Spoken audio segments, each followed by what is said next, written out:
Hello, everybody. Hey. Hello, Dan. Hello. Let me just make my way up to the front here.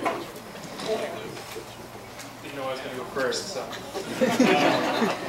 So Rob and I have known each other for pretty much our entire lives. It's been about 23, something like that years. Longer than either of us can remember, back to elementary school days.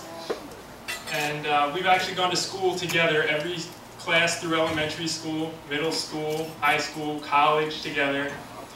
So after we left Pitt, or after I left Pitt, it was kind of separation anxiety. I used to just call Rob up at Pitt and say, hey, you want to have a catch? We'd go out on the lawn and have a catch for half an hour, or 2 hours. I don't even know how long we were out there. But it was great because it was a good time to just share time together.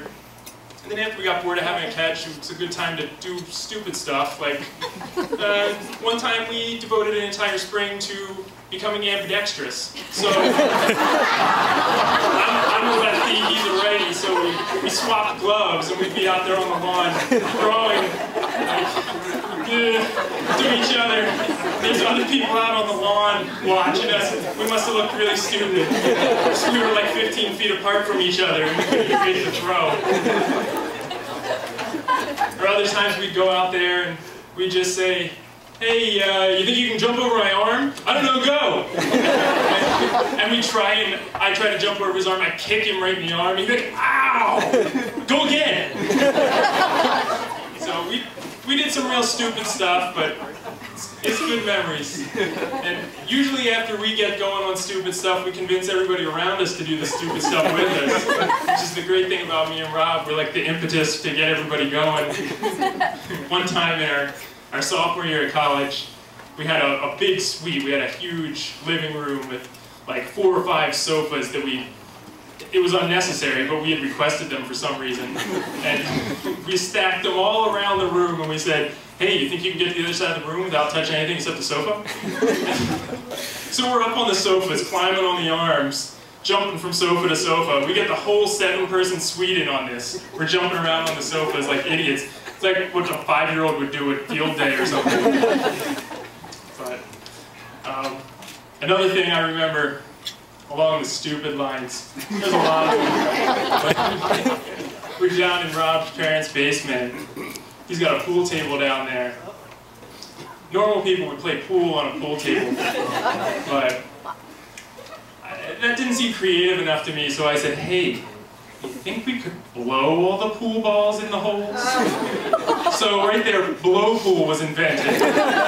It's the exact same game, it's just you rack them up and then it's a free-for-all. Everybody just start blowing on the balls until they go in the holes. It takes about 10 minutes of pure blowing. It's a good way to get a head rush, I'll tell you that. But anyway,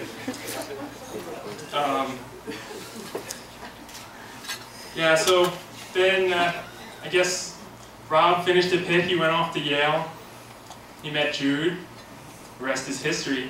I wish I could have been there to see you guys getting closer. I've only had a few chances to even meet Jude and hang out with her, but it's been really good getting to know you and getting to see you guys get to know each other. The one thing I remember about you, Jude, is it wasn't the first time we met, but the second time, I think, when I was up in Connecticut on my way up to Maine on a trip with Anne, and we stayed the night before we went up, continued up into Maine. And we stayed the night, we woke up the next morning, and I would have expected, you know, Rob was on his way out to class or something, and you'd say, here, we got some cereal, we got some bagels, help yourself. But we woke up and you were already cutting fruit, and you were laying out all this, like a spread for us for breakfast. I was like, wow, this is great. And all I could think was, man, Rob's gonna eat now. I mean, it's much better than his 8-pack of El Monterey burritos every day. But that impression always stuck with me, and it really showed me how you were such a giving and genuine person. And it was a really good first impression because it stayed true all the times that I've been around you. So I know you guys are going to be really happy together, and congratulations. So everybody, let's raise our glasses. toast the new happy couple. Congrats, guys.